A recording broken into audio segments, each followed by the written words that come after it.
Alhamdulillah, salatu wassalamu ala rasulillah wa ala alihi wa sahbihi ajma'in, amma ba'd. Subhanaka la ilma lana illa ma 'allamtana innaka antal alimul hakim. Rabbana zidna ilma warzuqna fahma wa la haula wa la quwwata illa billahil aliyil azim.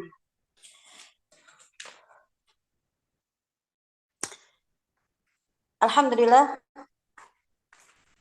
setelah kemarin kita terjeda dengan tema yang lain, yang sebelumnya kita telah membahasnya tentang masalah macam-macam hati. Dan kemudian setelah kita berusaha menilai hati kita ini termasuk dari yang mana, di sini imam-imam, para ulama, orang-orang alim, mereka memberikan cara kepada kita. Apapun kondisi hati kita setelah kita kenali, apakah hati kita adalah hati yang sehat, ataukah hati kita hati yang sakit, ataukah yang mati, intinya semuanya apabila itu sakit ataupun mati ada obatnya. Yang sehat butuh penjagaan. Nah, maka di sini para ulama menjelaskan ada beberapa perkara yang dimana di situ menjadi asbab atau dikatakan mereka itu adalah racun hati. Sebelum kita membahas tentang racun hati atau apapun itu yang akan terjadi, untuk kesimpulan bagaimana mengendalikan hati, karena hati itu dia sesuatu benda ya, sesuatu gumpalan daging yang ada di dalam tubuh kita. Hanya saja jika dia terganggu, maka dia itu akan mewujudkan ekspresi kepada seluruh anggota tubuh. Nah, yang sehingga di antara batasan yang disampaikan adalah ingatlah sabda Nabi Muhammad sallallahu alaihi wasallam, kun fid dunya ka'annaka gharibun au abirus sabil. Hiduplah, hendaklah kamu hidup di dunia dengan kamu memiliki pemahaman bahwa kamu itu seperti orang asing atau orang yang sekedar lewat saja. Nah, ini adalah fondasi pertama, bahwa kita bagaimanapun dengan hati kita memiliki kabar dari Nabi kita Muhammad sallallahu alaihi wasallam, kun fid dunya ka'annaka gharib. Hiduplah di dunia sebagaimana kamu orang asing. Kita kalau jadi orang asing di satu tempat atau satu negara, asing itu bukan berarti dia beda negara ya. Intinya asing itu adalah orang yang tidak bertempat di tempatnya dia. Contohnya kita lagi bertamu ke rumah orang. Kita jadi orang asing itu. Nah, kemudian bagaimana? Apakah kita di situ karena menjadi orang asing ada sesuatu yang nggak nyaman di rumah orang itu, kemudian kita akan berontak? Hati kita nggak nerima. Mungkin kita lagi disuguhi sama tamu sesuatu yang kita nggak suka. Apakah, sama tuan rumah, bukan disuguhi sama tamu. Kita menjadi tamu, kemudian kita disuguhi sama tuan rumahnya sesuatu yang kita nggak suka. Apakah di situ kita bisa mengatakan sama tuan rumahnya, maaf saya nggak suka, tolong gantikan dengan yang lain. Itu tamu tanda kutip itu. Nah, ini yang dimaksudkan di sini adalah kalau nggak ada ikatan keluarga, bukan sahabat ya. Ada sekali-sekali kita seperti itu karena memang kita sudah kenal sama, kita bertamu ke rumah keluarga kita, ya kan keluarga, saudara, gitu kan, karena sudah sangat dekat sama kita. Mungkin kita yang biasa sukanya minuman dingin, kemudian sama dia dihidangkan yang terus baliknya, yang biasa nggak biasa minum dingin, kemudian sama dia dihidangkan minuman dingin, kemudian dia minta digantikan, karena itu ada kedekatan. Akan tetapi kalau dikatakan dia adalah orang asing, nggak akan dia berbicara. Maka dia akan menekan hawa nafsunya. Dia akan berusaha bersabar walaupun itu tidak sesuai apa yang dia mau. Itu yang diminta Rasulullah terhadap diri kita, terhadap dunia ini. Dunia tidak semua muncul dengan apa yang kita mau. Warna dunia tidak semuanya hadir sesuai apa yang kita mau. Selera yang ada di dunia, hari demi hari yang kita lalui di dunia ini, apapun usia kita, berapapun usia kita, coba silahkan diingat masing-masing. Dari mulai kalian bisa memahami kepingin apa di dunia ini, sampai detik ini, apakah semua hari-hari itu terwujud semua sesuai dengan apa yang kalian mau? Pasti tidak. Pasti tidak. Karena dunia bukan ardul jaza. Dunia itu bukan tanah balasan. Tapi dunia adalah ardul amal. Dunia ini adalah tanah tempat kita beramal. Kita akan menerima apapun yang kita mau, insya Allah di darul jaza, di rumah pembalasan yang harapan kita, rumah pembalasan kita atau tanah pembalasan kita adalah al-jannah. Kalau kita sudah masuk surga, barulah di situ hati kita nggak ada yang namanya wanahan nafsa anil hawa. Nggak ada lagi yang namanya menahan hawa nafsu. Di dunia, di surga, masih saja terbesit kepingin apa sudah langsung diwujudkan sama Allah Ta'ala. Dunia darul amal laisa darul jaza. Di dunia ini tempatnya beramal. Kalau tempatnya beramal, Rasulullah mengarahkan kepada kita, jadilah kamu orang asing. Kalau orang asing pasti kamu akan mendapat sekian tantangan daripada keasingan itu. Dan kemudian atau kamu kalau susah merasakan menjadi orang asing, merasakan abirus sabil. Masa ia dalam hidupnya nggak pernah melewati sesuatu. Dari rumah berangkat ke sekolah. Kemudian sepanjang di sekolah itu ketemu teman yang menjengkelkan. Suasana nggak menyenangkan. Mungkin dikucilkan sama teman, mungkin dia juga selalu dimarahin sama gurunya. Al-muhim dia mendapatkan suasana yang sangat gak menyenangkan di sekolah itu. Ini bukan pesantren ya, Ustazah mau menyampaikan abirus sabil. Berangkat, seperti kalian waktu SD kan gitu kan. Kalau sudah hari-hari ada masalah, mau berangkat sekolah itu kan drodok gitu. Nanti ketemu sama temanku yang itu. Aduh, nanti gimana lagi di sekolahan. Nah, kayak gitu. Berangkat, kemudian apakah kalian akan melampiaskan apa yang kalian mau? Nggak mungkin. Maka kalian akan melakukan kesabaran semaksimalnya dan pada hakikatnya di otak berbicara, toh nanti jam 1 sudah pulang ke rumah. Abirus sabil, lewati aja. Jam 7 masuk, jam 1 pulang. Jam 7 masuk, jam 1 pulang. Setiap harinya kayak gitu. Dan pada akhirnya juga kita akan selesai dari sekolahan itu. Jadi tidak ada yang namanya melampiaskan kemauan apa yang kita mau dari hati kita. Ini bukan tempatnya, bukan tanahnya, bukan buminya untuk melampiaskan kemauan. Dunia tempat untuk kita menerima apa yang dimau oleh Allah Subhanahu wa Ta'ala. Oleh karenanya di sini para ulama, Imam Ibnu Rajab, Imam Al-Ghazali, sebagainya dari para ahli tazkiyah menjelaskan ada beberapa penyebab atau yang penyebab sakitnya hati atau dikatakan racunnya hati. Yang sehingga pada intinya racun hati itu apa? Kemaksiatan. Cuman mungkin kita bingung, kemaksiatan yang mana? Kalau kita dibilang nggak usah maksiat, nggak boleh maksiat, naam. Dari awal kita nggak pernah terbesit kepingin maksiat. Akan tetapi mungkin kelemahan manusia, memang manusia itu adalah mahalul khata' wa nisyan. Tempatnya dia berbuat salah dan tempatnya dia lupa. Apakah kita akan terus mengikuti mengalir sifat itu? Ataukah sama Allah disuruh mengobati? Kalau sudah lagi khata', apakah ya udah emang aku manusia? Kalau lagi nisyan, lagi lupa, ya sudah emang aku manusia. Apakah kita mengalir seperti itu? Tidak. Oleh karenanya di sini Abdullah bin Mubarak berkata, "Ra'aitu mi'tul qalba." Kulihat dosa itu mematikan hati. Waqad yurisudullah idmanuha. Dan dia membiasakannya mengakibatkan kehinaan. Jadi dosa itu mematikan hati.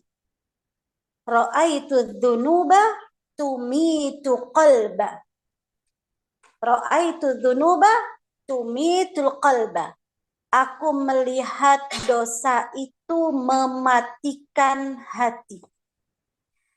Waqad yurithu dzulla idmanuha. Membiasakannya mengakibatkan kehinaan. Wa tarkud dzunubi hayatul qalbi.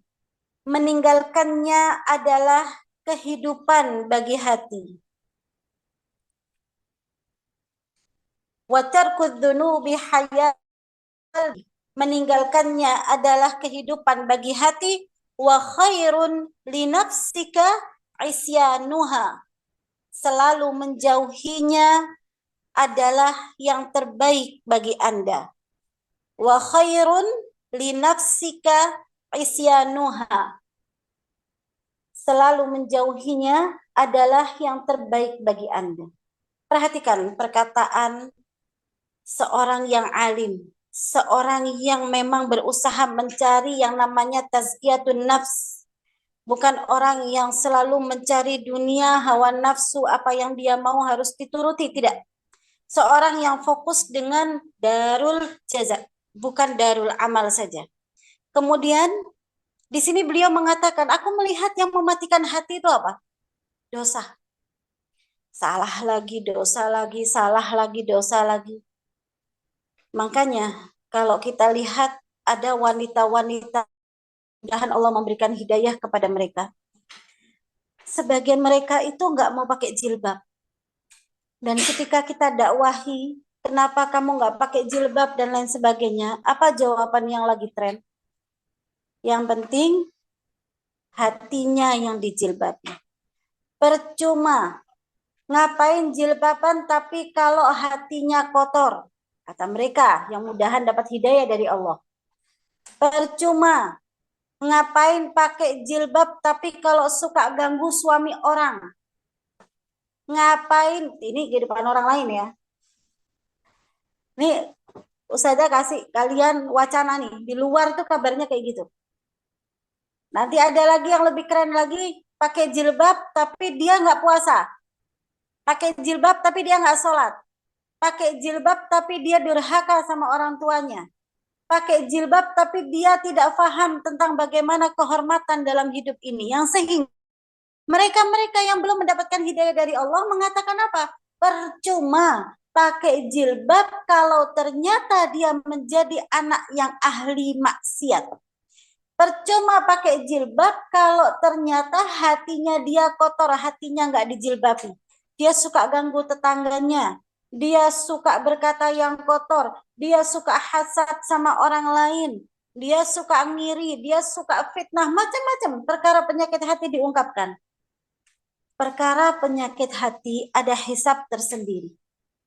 Dan perkara zahir, perkara jilbab, perkara amalan ada hisab tersendiri. Maka jangan sampai kita mengatakan mending hati yang dijilbabi. Bayangkan kalau hati ditutup. Jilbab itu apa sih? Jilbab itu apa? Penutup kan? Jilbab, kalau jilbab bahasa kita, kalau dalam bahasa Arabnya apa? Khimar, ya kan? Khimar dari kalimat apa? Khamar. Kok sama kayak khamar? Apa maksudnya itu? Itu adalah kalimat sifat. Apa maksud kalimat sifat? Menutup. Tukhamiru, khamr. Kenapa khamr itu kok haram? Kenapa dilarang? Yukhamirul aql. Karena dia itu menutup akal. Nah, sekarang dikatakan di dalam bahasa Arab jilbab itu adalah khimar karena dia diminta untuk menutup apa yang harus ditutup di dalam syariat. Wanita semuanya wajib kecuali wajah dan telapak tangan. Nah, kemudian di situ kalau hati dia berusaha dia tutup, terus apa yang terjadi? Dia mau menutup jilbab dengan menutup hati dengan jilbabnya. Sudah pasti dia nggak akan bisa ya. Nggak akan bisa. Ini jilbab nih kain. Apa dia mau nelen? Hah? Tanpa dijilbabi Allah tutupkan. Di situ ada daging, di situ ada lemak, di situ ada tulang, ada kulit. Apalagi kalau orangnya gemuk, semakin banyak tuh jilbabnya. Dia berbicara dengan bahasa kiasan. Lebih baik hatinya yang dijilbabi daripada luarnya yang dijilbabi. Cuman bahaya. Allah Subhanahu wa taala berfirman di surat Al-Baqarah apa? Khatamallahu ala qulubihim wa ala sam'ihim wa ala absarihim ghisyawah walahum adzabun adzim. Kalau hatinya sama Allah ditutup khatam. Nah, sekarang yang kita tutup apa? Zahir kan? Urusan hati. Kita akan membukanya atau menutupnya? Kita buka. Jangan hati dijilbabi. Nah, ini bahasa melindungi diri dengan yang salah. Oleh karenanya, syariat nggak perlu dilindungi dengan menutup sesuatu kalimat yang lain. Syariat nggak hati. Yang belum mau beriman dengan syariat jilbab, jangan menyalahkan sifat orang lain. Yang belum mau beriman dengan syariat jilbab, jangan menyiasati Allah dengan mengatakan lebih baik hati yang dijilbabi daripada luarnya yang dijilbabi. Enggak ada lebih baik. Kita akan berdiri di hadapan Allah dengan dihisab bagaimana tentang aurat kita. Satu kujur tubuh kita dari atas sampai bawah itu kita ngerasa punya kita. Hakikatnya bukan. Hakikatnya milik Allah Subhanahu wa taala. Allah akan menghisab bagaimana kenikmatan rambut. Allah akan menghisab bagaimana kenikmatan wajah, kenikmatan anggota tubuh kita, semua sampai pada kaki kita, Allah akan menghisabnya. Oleh karenanya, untuk masalah syariat luar ada sendiri. Dan kemudian sampai kepada hati. Hati pun milik siapa? Milik Allah. Yang Allah pun akan menghisab masalah hati. Nah, di sini Abdullah bin Mubarak mengatakan, aku melihat yang namanya dosa itu atau maksiat itu mematikan hati. Dan kemudian yang namanya membiasakannya mengakibatkan kehinaan. Nih orang biasa maksiat, biasa maksiat, na'udzubillah min dzalik. Hina terhadap siapa? Masyarakat. Orang kalau ahli maksiat pasti dia terhina, kecuali kalau dia hidup di lingkupnya dia yang sama. Ini trennya orang-orang yang maksiat waliyadzubillah sekelompok pada nggak mau puasa Ramadan. Terus kemudian kalau dia hidup di tengah-tengah umat yang beriman, di tengah-tengah masyarakat yang beriman kepada Allah, yang bertakwa kepada Allah, dikatakan dia adalah manusia yang terhina. Akan tetapi kalau dia hidup di tengah-tengah kelompoknya mereka, ya sudah, emang mereka sama satu kelompok. Oleh karenanya, kehinaan di hadapan manusia, wal'iyadzubillah, kehinaan yang hakiki ketika dia meninggal dunia, dan ini kita berlindung daripadanya. Manusia ketika meninggal dunia ada dua golongan. Ada manusia yang meninggal dunia dikatakan dia mustarih, dijuluki orang yang sedang beristirahat. Itu mayit meninggal ada kabar, Fulan bin Fulan atau Fulana binti Fulan meninggal dunia. Innalillahi wa inna ilaihi raji'un. Kemudian siapa dia? Mustarih. Dia adalah manusia yang sedang beristirahat. Yang satu lagi wal'iyadzubillah dikabarkan Fulana binti Fulan meninggal dunia. Masyarakat mendengarkan dan mengatakan innalillahi wa inna ilaihi raji'un. Ditanyakan siapa dia? Dia adalah mustarah. Masyarakat alam semesta sedang beristirahat daripada dirinya dia. Yang pertama adalah harapan kita. Di dunia kita dipaksa oleh Allah Subhanahu wa taala untuk menahan hawa nafsu. Bagi yang mau surga Allah, tekan hawa nafsunya. Kita dikendalikan dengan syariat Allah. Kita dikendalikan dari mulai amalan zahir sampai amalan batin. Bayangkan, kalau kita mau merenungkan tentang kehidupan kita, gak ada kayaknya satu kali pun peluang untuk mengatakan ini terserah aku. Hati kita bolehkah kemudian kita benci sama orang sampai berlarut-larut? Boleh atau tidak? Tidak boleh. Apa ada kesempatan kemudian kita mengatakan, tapi aku nggak suka sama dia karena dia itu 1, 2, 3 macam-macam sebabnya, dan kemudian setiap bertemu benci. Boleh atau tidak? Nggak boleh. Hati pun dikendalikan. Bagaimana Rasulullah Shallallahu Alaihi Wasallam, dan beliau sakit hatinya dengan kejadian wafatnya pamannya yang tercinta, yaitu Sayyiduna Hamzah. Kemudian di situ setelah kejadian wafatnya Hamzah, si budak yang diperintahkan membunuh Hamzah pada saat itu, Wahsy, setelah masa yang berjarak beberapa waktu, kemudian Wahsy masuk Islam.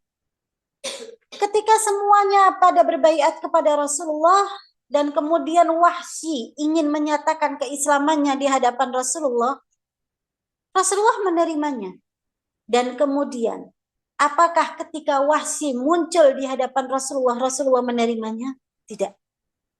Bukan Rasulullah mau mengabadikan kebenciannya, akan tetapi karena dengan adanya memandang Wahsy, teringat lukanya ketika pamannya tercinta dibunuh sama dia, jangan nampakkan wajah hadapanku lagi, wajahmu di hadapanku. Yang sehingga di situ Wahsy merasa seolah kesalahan besar yang dia lakukan, yang sehingga dia sampai berbicara dengan tombaknya dia sendiri.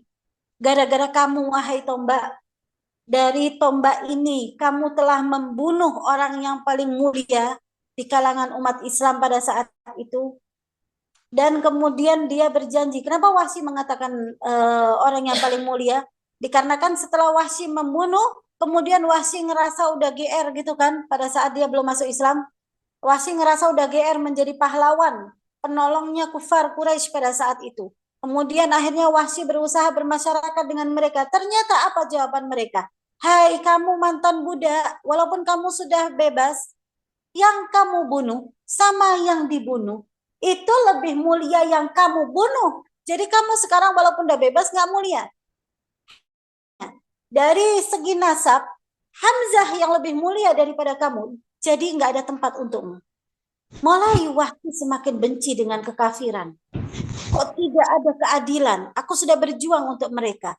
Yang sehingga disitulah turun hidayah untuk Wahsy. Keadilan, kekeluargaan, kemuliaan, kehormatan hanya ada pada Islam.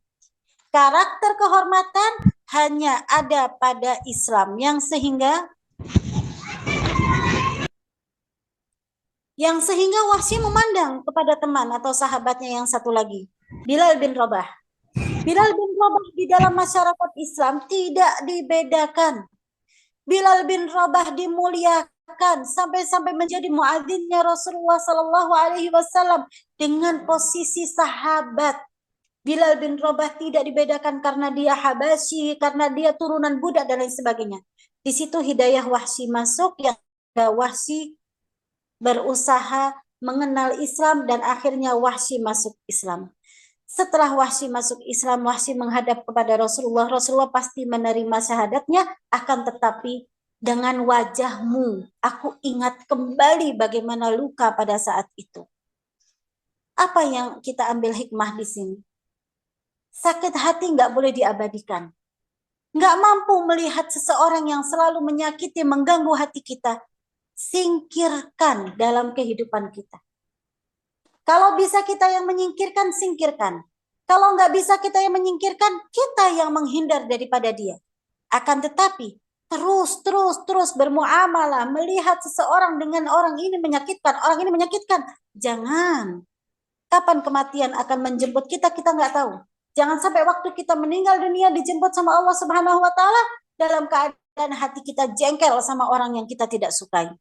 Nah, oleh karenanya, yang sehingga di situ kelengkapan kisahnya, Wahsy sampai dia bertekad, aku harus membunuh orang yang paling hina dengan tombak ini juga untuk mengangkat rayatul Islam. Akhirnya Wahsy lah yang menjadi pahlawan ketika di peperangan apa yang melawan Musailamah al-Kadzdzab? Yamamah. Wahsy yang membunuh Musailamah al-Kadzdzab dengan tombaknya. Di situ Wahsy langsung berbangga diri. Berbangga bukan untuk ujub, berbangga bukan untuk kepuasan duniawi, akan tetapi berbangga untuk menunaikan kesaksiannya dia kepada Allah Subhanahu wa taala. Ya Allah, dengan tombak ini aku telah membunuh manusia yang mulia pada saat itu. Dan dengan tombak ini sekarang aku berhasil membunuh musuhmu yang paling hina, yang mengaku sebagai nabi palsu, Musailamah al-Kadzdzab. Nah, maka di sini hati, kalau terus dia melakukan kemaksiatan, dia akan menjadi orang yang hina. Kembali lagi, ada seseorang, kita katakan di dunia ini selalu kita harus menekan hawa nafsu kita. Kita menahan, hati kita pun dikendalikan sama syariat. Jangan lagi luar, dohir kita. Semuanya dikendalikan sama syariat. Ada rasa letih kalau manusia yang berbicara, dia mengatakan letih. Akan tetapi kalau iman yang berbicara, dia akan merasakan nikmat. Ini bedanya. Kalau manusia, dia akan merasa letih. Kenapa begini nggak boleh, begitu nggak boleh. Semuanya ada rambu-rambunya. Tapi kalau iman yang berbicara, dia merasa bahagia ketika mendapatkan batasan-batasan dari Allah. Yang sehingga dia mengalir dengan keimanannya, mengalir terus sampai akhirnya dia meninggal dunia dengan keberhasilannya dia menahan hawa nafsu selama hidup di dunia. Orang itu dikasih julukan mustarih. Telah beristirahat dari penatnya dunia. Dunia meletihkan, dunia itu banyak masalahnya. Walaupun di dunia ini kita cinta sama Allah Subhanahu wa taala yang sehingga kecintaan kita mengalahkan segala penatnya dunia.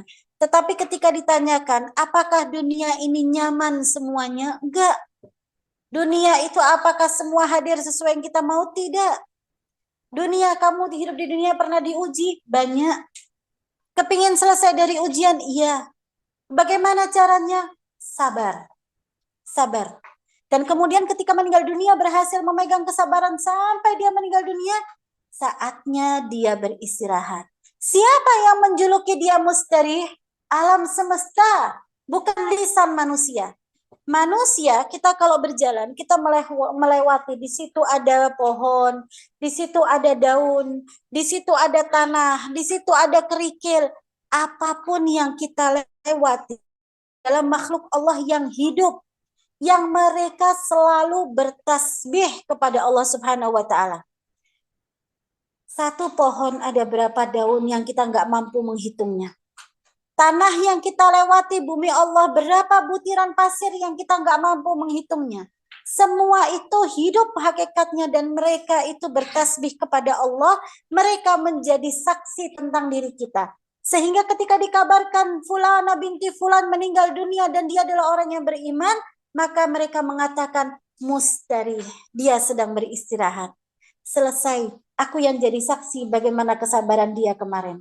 Sebaliknya wal'iyadzubillah, setiap dia melewati tanah-tanah bumi Allah, dia keluar rumah, dia bernafas, angin melewatinya atau dia melewati, dia hidup di tengah-tengah makhluk Allah yang hidup, dan kemudian di situ dia pun bermaksiat, yang sampai akhirnya dikabarkan ketika dengar kabar Fulana binti Fulan meninggal dunia, maka pohon-pohon, daun-daun, butiran pasir, hawa, angin, semuanya mengatakan kami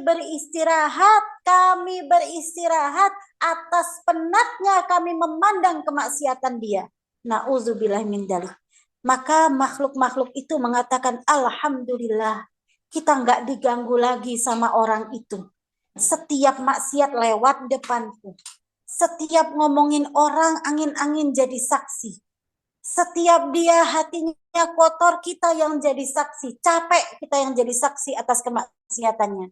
Na'udzubillah min dzalik. Mudah-mudahan kita menjadi orang yang meninggalnya sebagai orang yang istirahat, yang sehingga tidak termasuk bait kedua daripada syairnya Abdullah bin Mubarak yang mengatakan waqad yurithu dzulli idmanuha, membiasakannya mengakibatkan kehinaan.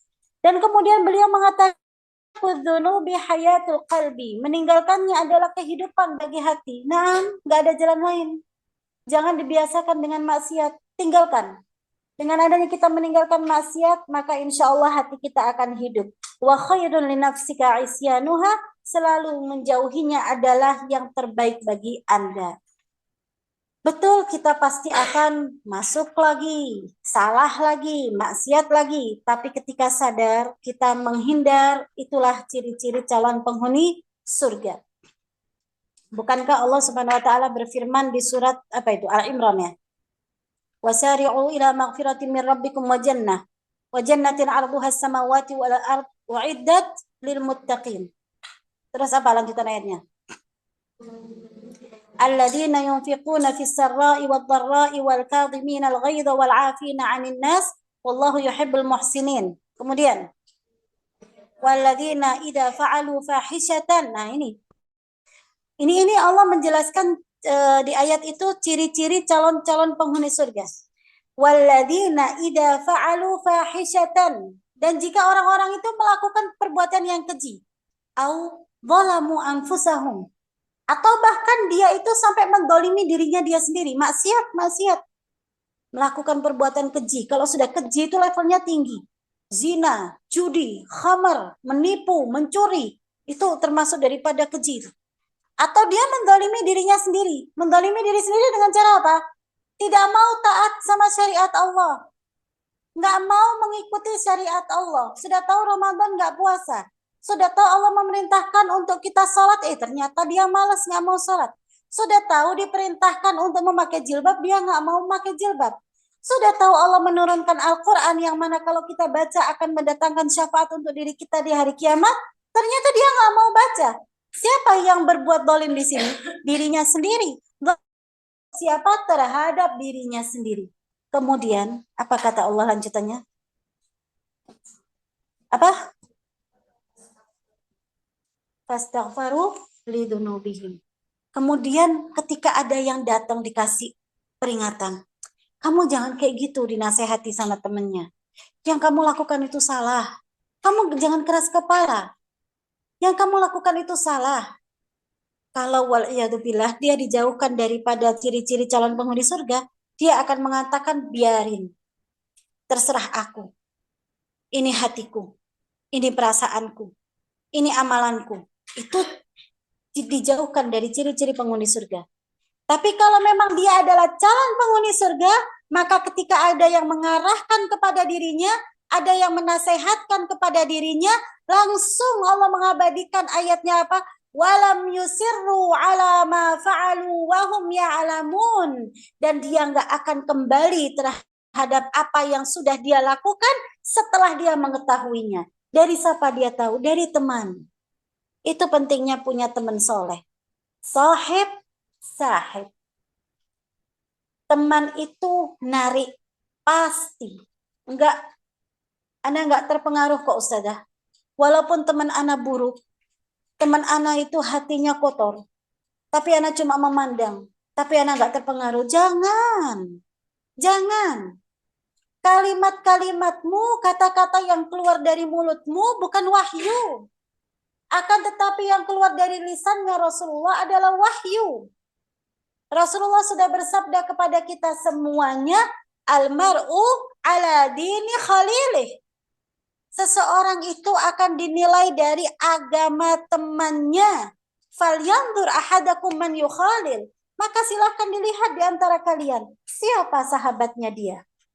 Jadi nggak ada peluang untuk kita mengatakan aku itu sebetulnya baik, cuman temanku yang buruk. Terus kenapa kamu bersahabat sama yang buruk? Ya aku karena bisa jaga diri. Nggak ada. Almar'u ala dini khalili. Sekali lagi, kalau kita menghadapi kenyataan yang bukan tidak sesuai ya, mungkin hawa nafsu kita yang mengatakan nggak sesuai.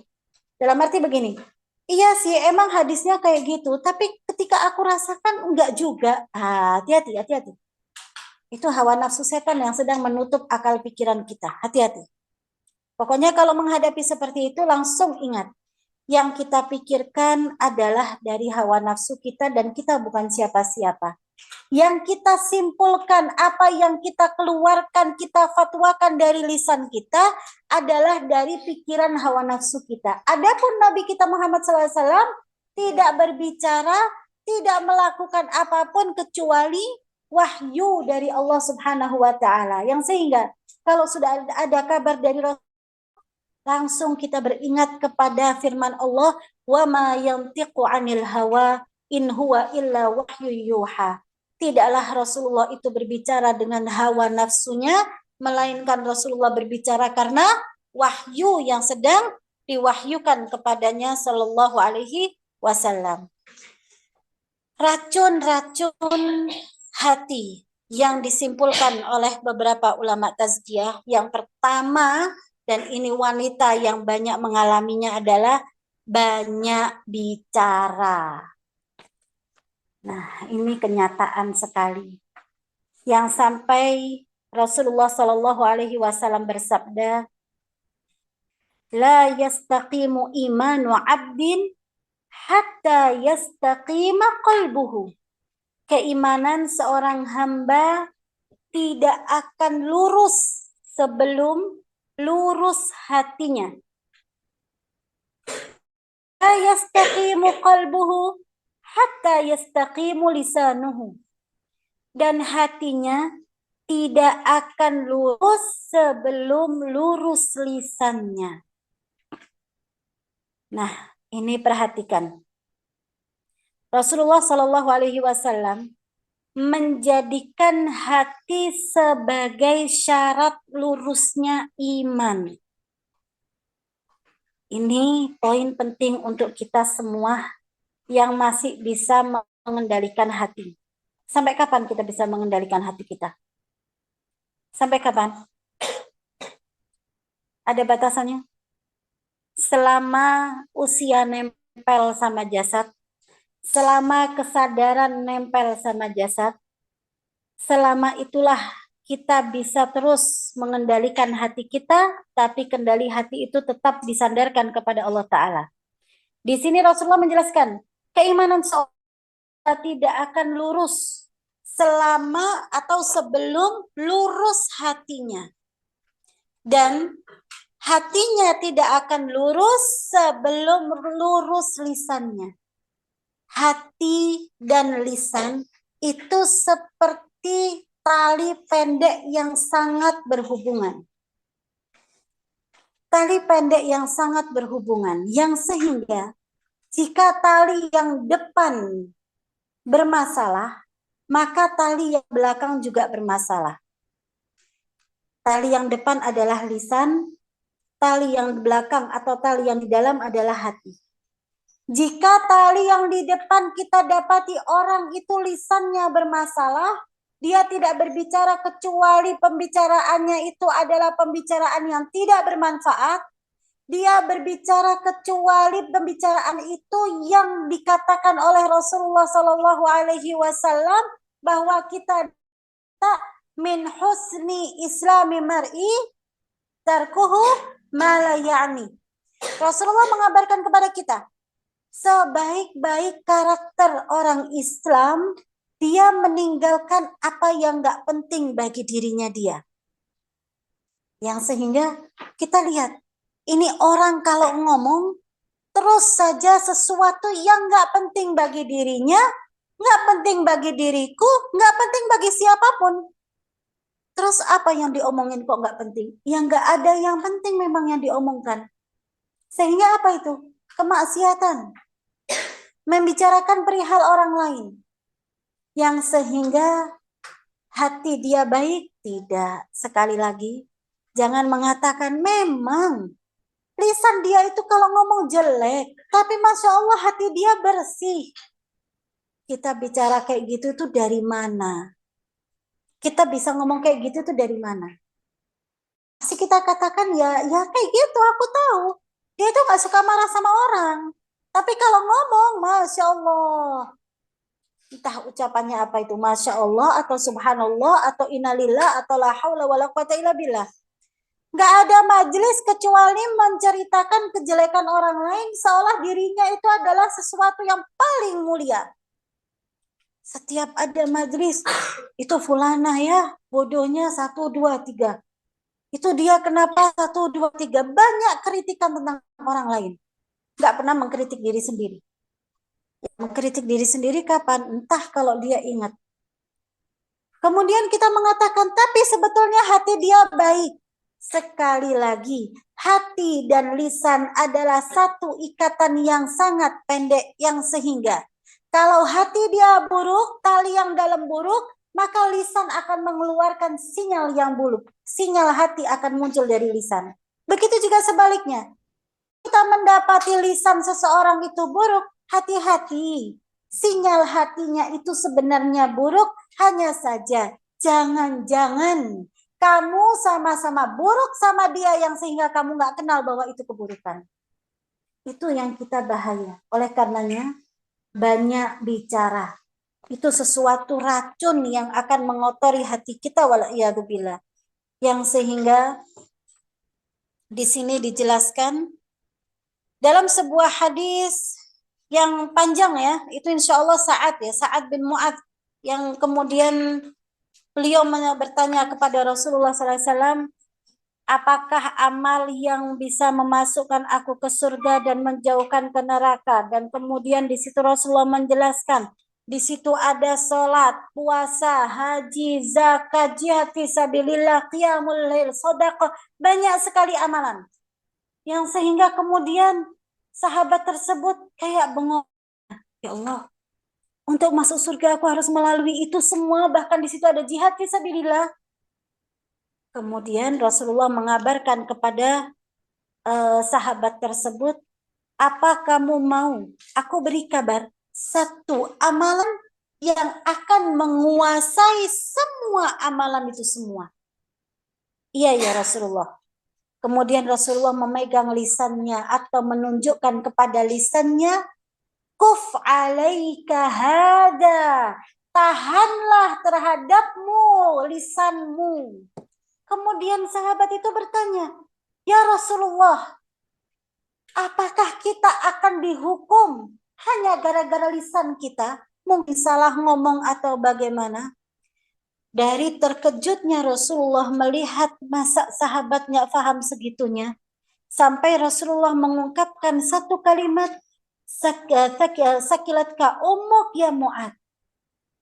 Dalam bahasa Indonesia itu susah diterjemahkan, sehingga beberapa penterjemah mengatakan, ibumu kehilangan kamu wahai Mu'ad. Jadi kalau dalam bahasa Arab itu banyak kalimat-kalimat refleks terkejut yang memang itu adalah bahasa kiasan. Yang kalau kita semaksimalnya berusaha menerjemahkan, akan muncul terjemahan tapi dengan kacaunya. Intinya Rasulullah di situ sampai-sampai terkejut yang sehingga beliau mengatakan, sekilat ka ummuk ya Mu'ad. Kamu apa tadi? Mau dikatakan ibumu kehilangan kamu dan atau apapun itu, maksudnya itu kayak sungguh rugi ibumu itu punya anak kamu. Masa segitu nggak pahamnya? Apa yang akan disampaikan kepada Rasulullah? Dan apakah seseorang itu akan dimasukkan kepada api neraka hanya karena lisannya? Kamu nggak paham ada hadis itu?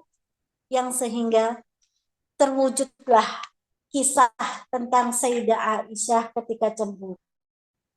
Sayyidah Aisyah cemburu sama istri Rasulullah, Sofia. Yang kemudian ketika Sayyidah Aisyah cemburu, dan siapa yang mendidik Sayyidah Aisyah? Rasulullah. Tertahan lisannya. Kalau wanita sekarang sedang cemburu, wah, definisi kejelekan itu kalau dibukukan mungkin berbuku-buku. Karena kan dia lagi cemburu. Tapi Sayyidah Aisyah ini tertahan karena dia adalah pendidikan Rasulullah Sallallahu Alaihi Wasallam. Akan tetapi manusiawi, hawa nafsu manusiawi dan yang terjadi pada kehidupan seluruh ummahatul mukminin itu adalah hikmah untuk kita selanjutnya. Yang akhirnya Sayyidah Aisyah mengatakan, kuf alaika Sofia ya Rasulullah. Kuf anis Sofia ya Rasulullah. Cukup tentang Sofia ya Rasulullah. Sudah. Aku capek mendengarkan kalau dalam bahasa kita. Kemudian Sayyidah Aisyah berisyarat, fa innaha kada wa kada, berisyarat dengan menunjukkan bahwa Sofia itu pendek. Kalau wanita sekarang cemburu, kuf alaika kuf anis Sofia fa innaha, Wah, yang ada panjang lebar. Qasirah, sayyi'ah, bla bla bla bla, macam-macam. Dia itu pendek gini-gini. Wah, kalau sekarang sih cukup jangan ngomongin dia. Kenapa dia? Udah hitam, jelek, ini, itu, pendek. Wah, la ilaha illallah. Kemudian apa kata Rasulullah? Hanya Sayyidah Aisyah mengatakan, "Fa'innaha kada wa kada," tapi berisyarat dengan tangannya. Kemudian kata Rasulullah, "Ya Aisyah, wahai Aisyah, laqad qulti kalimatan."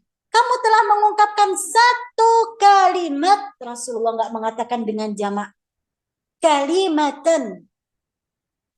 Kalau satu kalimat itu muzijat bima'il bahri lamazajathu. Kalimat itu dilempar ke lautan, maka lautan itu akan menjadi teracuni gara-gara mulutmu. Gara-gara kalimatmu. Jadi lautan itu akan menjadi busuk, akan berubah warnanya. Satu kalimat, innaha kada wa kada. Kita berapa kalimat? Kita bukan lagi kalimat, kisah. Kita bukan lagi kalimat, akan tetapi riwayat. Kisah, riwayat. Udah gitu riwayatnya bagaimana? Dhaif. Gak hanya dhaif, palsu. Kalau menceritakan tentang seseorang, kalau dhaif bagaimana? Ya kayaknya. Kau tahu dari mana? Ya dari ini sih, kayaknya gitu. Ini kalau ditanya dari mana, kayaknya pun gak ada. Terus kok bisa tahu kalau dia jelek? Ya aku sih ngelihatnya kayak gitu. Ya salam. Udah kayak bisa tembus. Nah oleh karenanya banyak bicara itu adalah salah satu atau bisa dikatakan pintu utama dalam racunnya hati, yang sehingga Rasulullah Shallallahu Alaihi Wasallam membatasi untuk kita, man kana yu'minu billahi wal yaumil akhir falyaqul khairan aw liyasmut. Barang siapa yang beriman kepada Allah dan hari akhir, maka berkatalah baik atau diam. Perhatikan, barang siapa beriman kepada Allah dan hari akhir. Rasulullah nggak mengatakan man kana yu'minu billahi wa rasuli. Rasulullah nggak mengatakan man kana yu'minu billahi wa malaikatihi. Tapi Rasulullah langsung mengatakan man kana yu'minu billahi wal yaumil akhir. Bayangkan. Kenapa? Siapa yang masih ingat hikmahnya? Hadisnya udah diajarkan. Naam, karena kan itu adalah muamalah dengan manusia. Rasulullah sudah kita.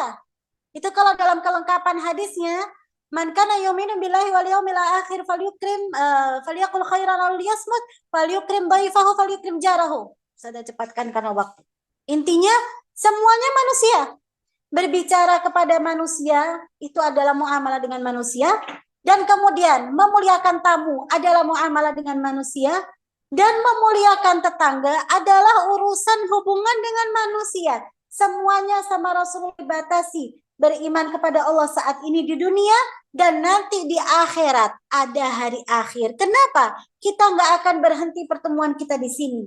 Akan kita ketemu lagi di akhirat di hadapan Allah pada saat itu. Yauma tublas sarair. Semua rahasia hati. Apa yang sekarang sedang kita bisikkan, apa yang sekarang bikin kita nggak nyaman, apa yang kita gunjingkan, apa yang kita kotor dalam hati kita, semua akan dibuka. Oleh karenanya Rasulullah membatasi, kalau kamu nggak bisa ngomong baik sama orang, jangan lupa, kamu harus beriman sama hari akhir.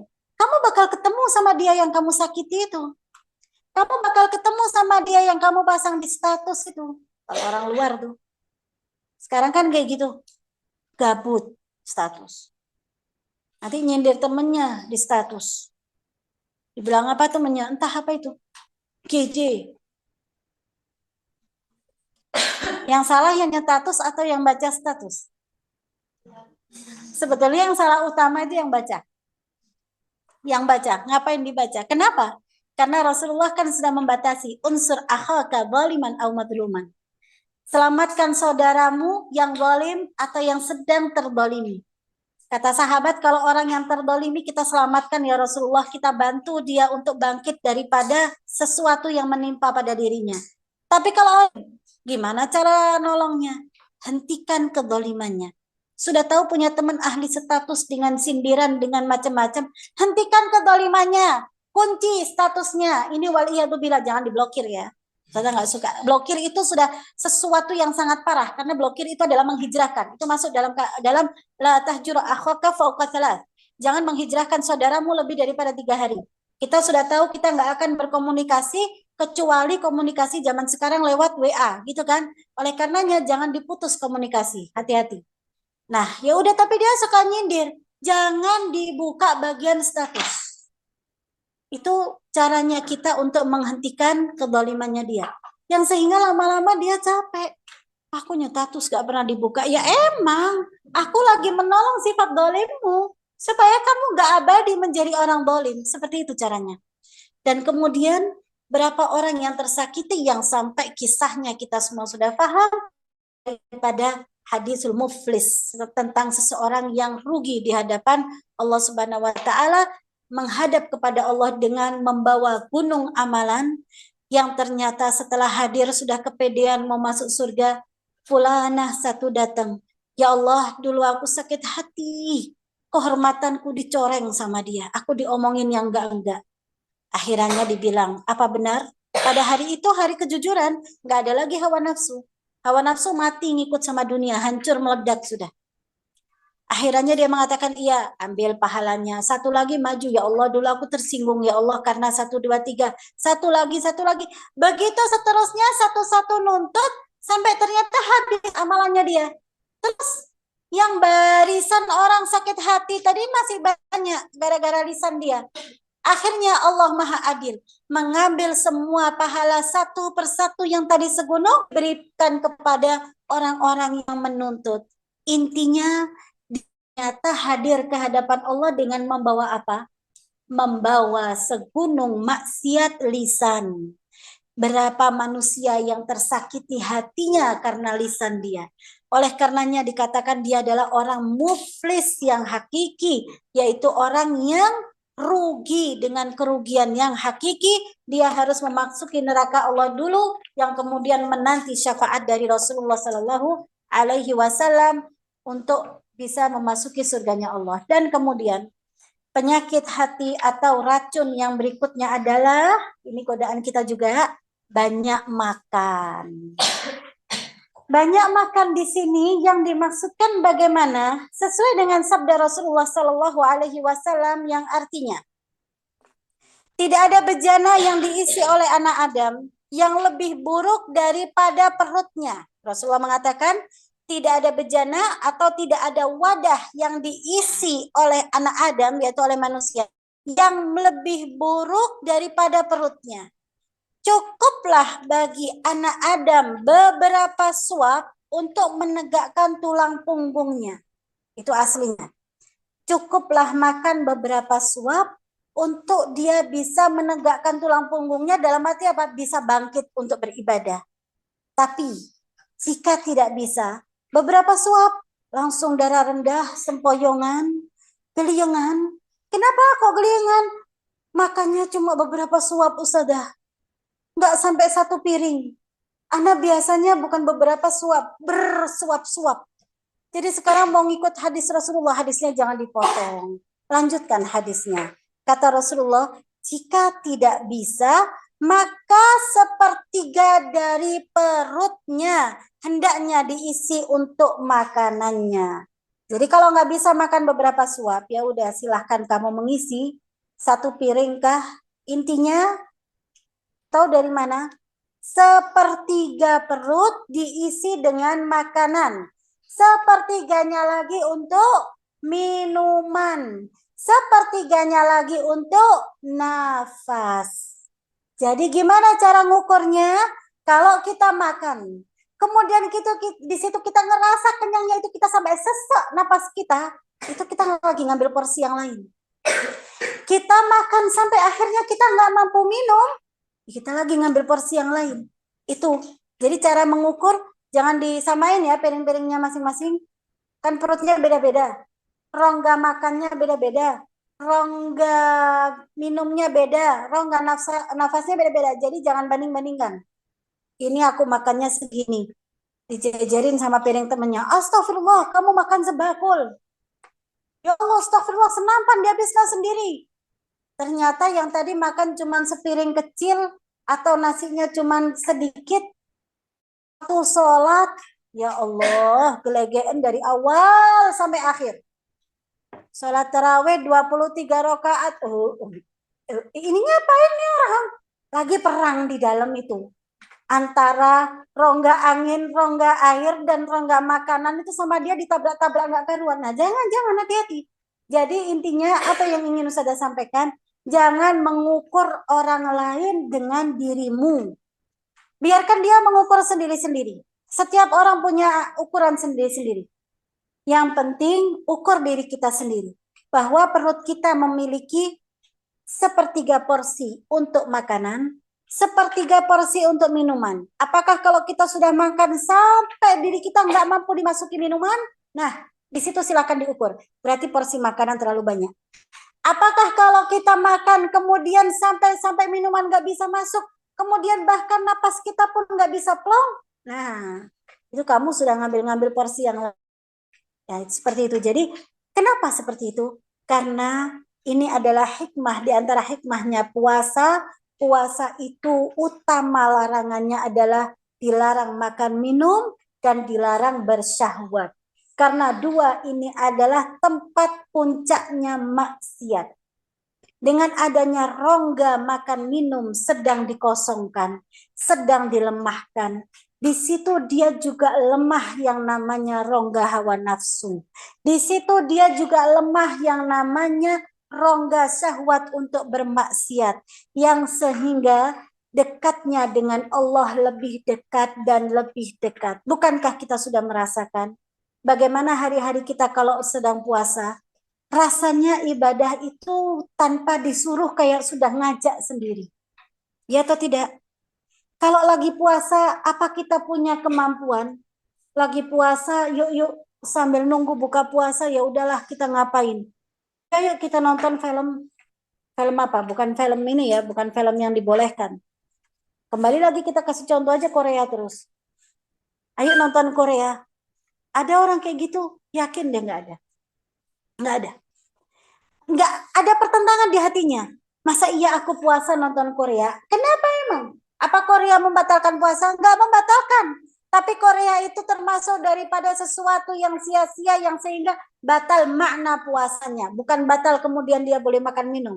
Makna puasanya yang sehingga intinya apa?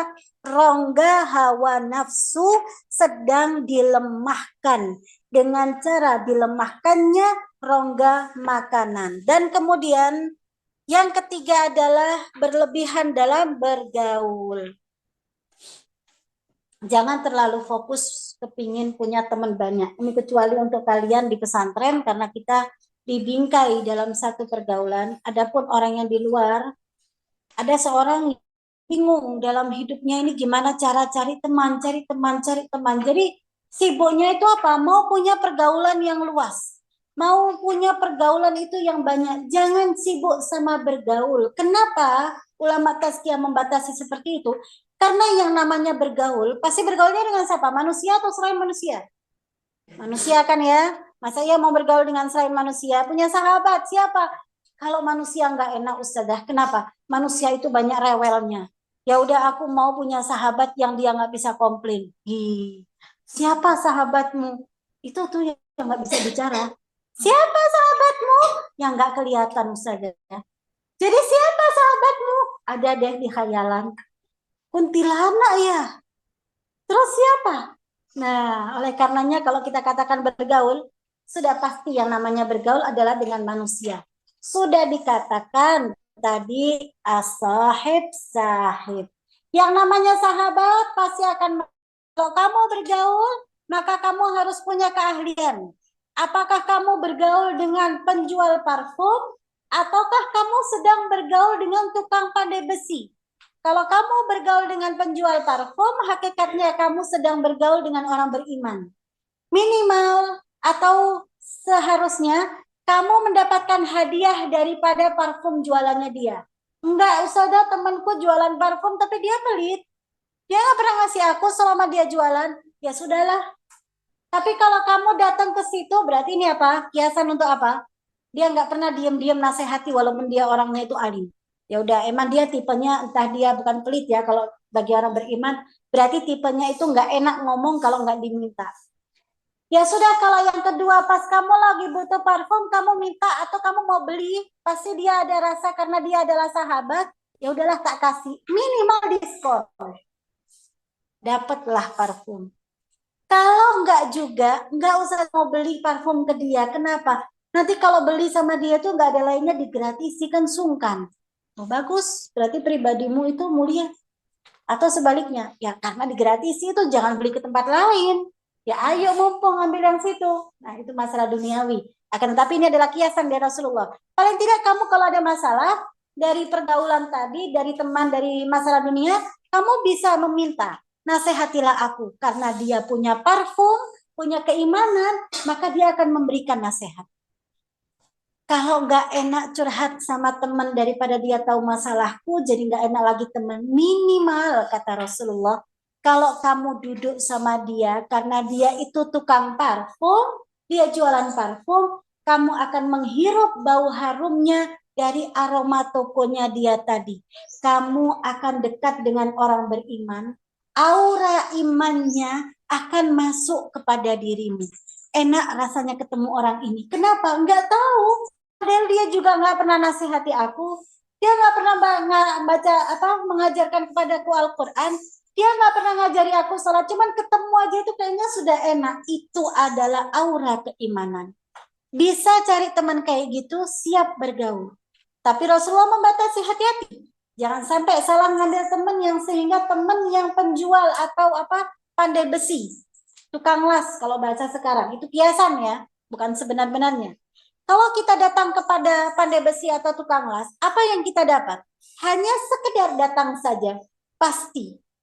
Kata Rasulullah, imma antuhriqa thiyabak, bisa jadi kalau kamu terlalu nempel besti banget sama dia, ya udah bajumu pasti akan kebakar karena dia sedang bermain api. Atau minimal kalau kamu mau dekat sama dia tapi ada jarak, kata Rasulullah, imma antajida minhu rihan muntina. Minimal kamu bakal dapat bau busuk dari pekerjaannya dia. Itu hakikat. Kalau nggak bisa cari teman yang baik, kamu berteman dengan orang-orang ahli maksiat, berteman sama orang-orang yang suka melampiaskan hawa nafsu dunianya, berteman sama orang-orang yang sukanya durhaka sama orang tua. Ngapain nuruti orang tua? Orang tua zamannya kayak zaman dulu, nggak enak dituruti, ya sudah ayo kita sama. Nah itulah, kamu akan terbakar dengan kemaksiatan yang sama dengan dia, atau kamu akan terciprati kemaksiatannya dia, atau dikiaskan oleh Rasulullah bau busuk daripada maksiatnya dia. Nah oleh karenanya, di antara racunnya hati juga adalah banyak bergaul, dan yang terakhir adalah banyak memandang. Ini masih bisa kan? Masih. Banyak memandang. Nah, di sini sebagaimana Rasulullah bersabda, yang namanya pandangan itu adalah panah beracun iblis. Barang siapa meninggal atau menundukkan pandangan karena Allah, dia akan diberikan kepadanya kenikmatan dalam hatinya yang akan ia rasakan sampai bertemu dengannya. Jadi begini, memandang kemaksiatan itu sebetulnya iblis sedang melemparkan anak-anak panahnya, panah beracun. Makanya kan ada dibikin syair-syair lagu atau bagaimana, pandangannya beracun. Ya salam. Itu gimana pandangan beracun? Kalau dipandang langsung dia terbuai-buai, gitu kan? Itu pandangan beracun. Atau kalau dipandang terus kemudian dia bagaimana? Ya orang keracunan kan kayak gitu, sempoyongan kan? Kalau habis sempoyongan terus ngapain? Kalau terus racunnya diminum, ngapain? Mati. Minum racun. Ujung-ujungnya ngapain? Keracunan. Terus mau lagi diminum, ya udah mati. Begitulah. Makanya pandangan bermaksiat adalah anak racun atau anak panah beracun dari iblis, yang sehingga kalau kita tinggalkan, itu kita akan merasakan bagaimana nikmatnya menahan hawa nafsu, bagaimana nikmatnya kita sholat, bagaimana nikmatnya kita baca Al-Quran, bagaimana nikmatnya kita menutup aurat, bagaimana kita nikmatnya menjalani hari-hari kita di dunia ini yang Allah Ta'ala atau Rasulullah mengabarkan kepada kita, ad-dunya sijnul mu'min. Dunia itu adalah penjaranya orang beriman. Tapi kita merasa nikmat. Kenapa? Dikarenakan panah beracunnya iblis tidak kita letakkan pada pandangan kita. Yang sehingga 4 perkara itu hendaklah kita jauhi bersama-sama, dan bagaimana cara mengobatinya jika ternyata 4 poin tadi sudah terlanjur ada. Apa tadi 4 poin? Yang pertama tadi apa? Banyak bicara. Udah kebiasaan. Yang kedua, banyak makan. Sudah kebiasaan. Emang kalau makan sampai yang tadi itu napasnya bingung? Iya memang. Jujur nih, jujur misal. Yang ketiga, banyak pergaulan. Sudah terlanjur. Mau gimana lagi? Masa aku nanti nggak punya teman sebanyak itu? Kalau waktu mereka rutinitas ke bioskop, waktu mereka rutinitas ke mall, waktu mereka healing kalau bahasa anak sekarang, masa iya aku harus ditinggalkan? Oke. Yang keempat, banyak memandang yang maksiat. Itu pun juga sudah jadi kebiasaan. Apa jalan buntu? Apa jalannya sudah buntu? Nggak ada jalan obat? Tidak ada penyakit yang diturunkan di dunia, baik itu penyakit hati ataupun penyakit zahir, kecuali di situ ada obatnya. Yang mana Rasulullah menjelaskan, tidaklah apa kata Rasulullah? Intinya tidaklah di situ ada walahu dawa, kecuali di situ ada dawa. Apa obat hati? Sekarang kita lagi bukan ke penyakit luar nih, bukan penyakit dohir, tapi penyakit hati. Maka obat hati yang paling utama adalah zikrullah, mengingat Allah Subhanahu wa ta'ala. Dan kemudian obat hati yang paling utama setelah zikrullah apa? Membaca Al-Quran. Wa nunazzilu minal Qur'ani ma huwa shifa' wa rahmatul lil mu'minin. Dan aku turunkan Al-Quran merupakan obat penawar. Nah ini penawar apa? Penyakit macam-macam. Sampai pada penyakit hati. Obat penawar dan rahmat bagi orang-orang yang beriman. Dan kemudian iringi banyak zikir. Ala bidzikrillahi tatmainnul qulub. Sudah jangan terlalu fokus bagaimana cara mengobati, bagaimana. Karena kalau kembali lagi kata Imam Ghazali, kalau terlalu banyak rasa ketakutan nanti putus asa dalam agama. Kita sadar ternyata lisan kita masih banyak salah, dan macam-macam tadi racun tadi 4-4-nya masih saja dilakukan. Ya sudah, banyakin zikir, banyakin baca Al-Quran. Dengan 2 obat ini, banyak zikir apa? Terserah. Zikir yang paling puncak, yang paling mulia adalah la ilaha illallah wahdahu la syarikalah, lahul mulku wa lahul hamdu wa huwa ala kulli syai'in qadir. Jika kita mengucapkan zikir tersebut 100 kali, maka dikatakan pahalanya seolah-olah kita membebaskan budak, atau kemudian bahkan kemudian dihapuskan sekian kemaksiatan dan dimasukkan sekian pahala. Jadi itu adalah terapi. Terus banyakin la ilaha illallah wahdahu la syarikalah, lahul mulku wa lahul hamdu yuhyi wa yumit wa huwa ala kulli syai'in qadir. Zaman sekarang ada itu. Tasbih ada cetek-cetek gitu, kan ada nomornya. Di target dirinya. 100 pagi, 100 petang. Yang pertama, pahala seperti membebaskan budak, dihapuskan dosa-dosanya, dan kemudian dituliskan pahalanya. Dan kemudian yang terakhir apa kata Allah Subhanahu wa taala atau kata Rasulullah dalam hadisnya, bahwa dia dimasukkan ke dalam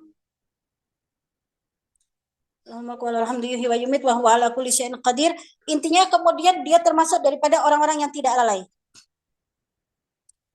Itu ada lafaz tersendiri untuk masalah zikir pagi dan petang, atau dia akan terlindungi daripada fitnah dajjal. Itu salah satu cara, salah satu terapi. Terus zikir, kemudian baca Al-Quran. Baca Al-Quran yang manapun. Niatkan untuk mengobati diri kita masing-masing. Niatkan untuk menekan hawa nafsu kita masing-masing. Yang sehingga dengan adanya kita membaca Al-Quran, membaca zikir sebanyak-banyaknya, yang sehingga Rasulullah bersabda, perumpamaan orang yang berzikir itu seperti rumahnya orang yang hidup. Adapun orang yang nggak zikir, itu seperti orang yang mati. Nah ini, dikatakan bahwa pahalanya itu seperti tadi yang la ilaha illallah wahdahu la syarika lahu lahul mulku wa lahul hamdu wa yumiitu wa huwa ala kulli syai'in qadir.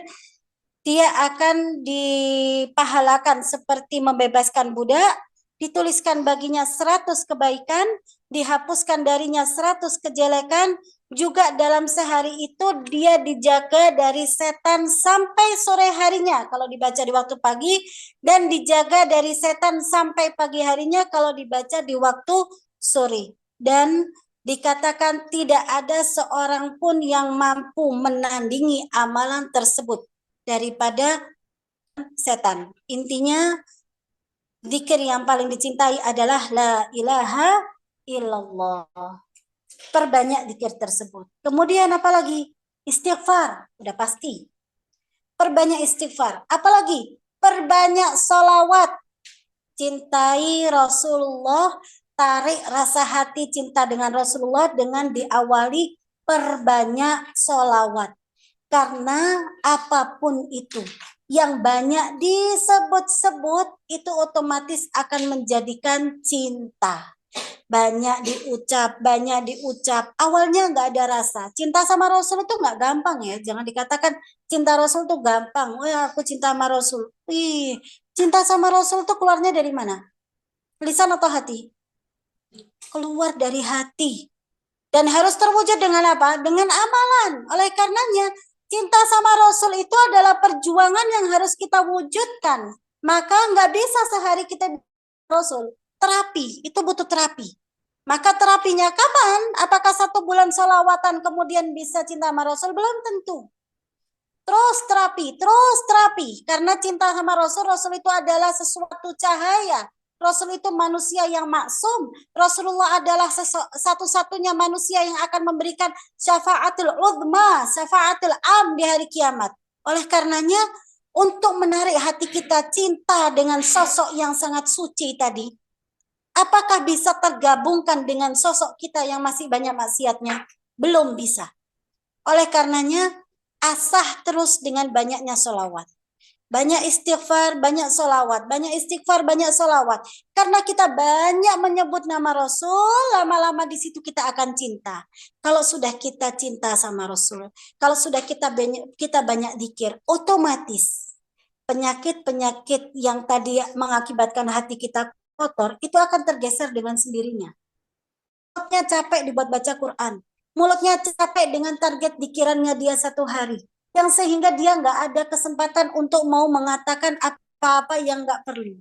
Nah, itu caranya menggeserkan apa yang harus kita geserkan dalam kehidupan yang sesuatu yang tidak penting dan tidak penting. Kemudian, setelah kita berzikir, jangan dilupakan juga yang namanya banyak istighfar khususnya di waktu sahur.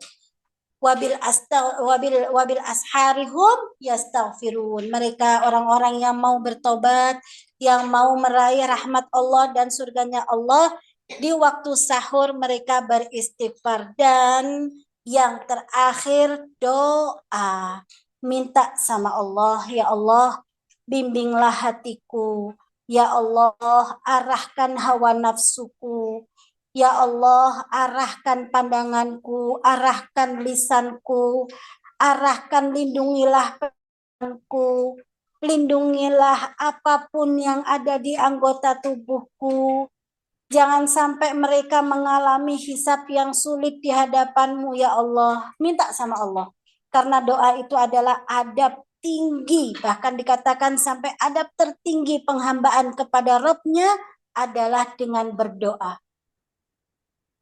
Sebagai penutup, ada satu kisah dalam sebuah hadis, langsung sudah sampaikan dalam intinya saja. Ada seorang yang kemudian dia bersalah bermaksiat. Ketika dia bermaksiat, kemudian dia ingat atau dinasehatkan dan lain sebagainya. Intinya dia tahu kalau dia bermaksiat. Ternyata apa yang dilakukan? Dia bertobat. Dia istighfar. Dia minta ampun sama Allah. Ya Allah, ampunilah dosaku. Dia beristighfar dan dia berdoa. Ternyata gak lama kemudian dia salah lagi. Padahal sudah tobat kan? Ternyata dia salah lagi. Dia maksiat lagi. Dan kemudian dia istighfar dan minta ampunan lagi kepada Allah. Apa kata Allah? Hambaku sedang mengenalku. Hambaku yang sedang istighfar, hambaku yang sedang doa, hakikatnya dia sedang kenal terhadapku. Oleh karenanya dia bersalah dan ternyata dia kembali kepadaku karena dia tahu aku adalah Maha Pengampun. Akan aku ampuni dia, aku akan mengabulkan doanya dia. Kemudian dia berjalan dalam kehidupan, dia bersalah lagi, bermaksiat lagi.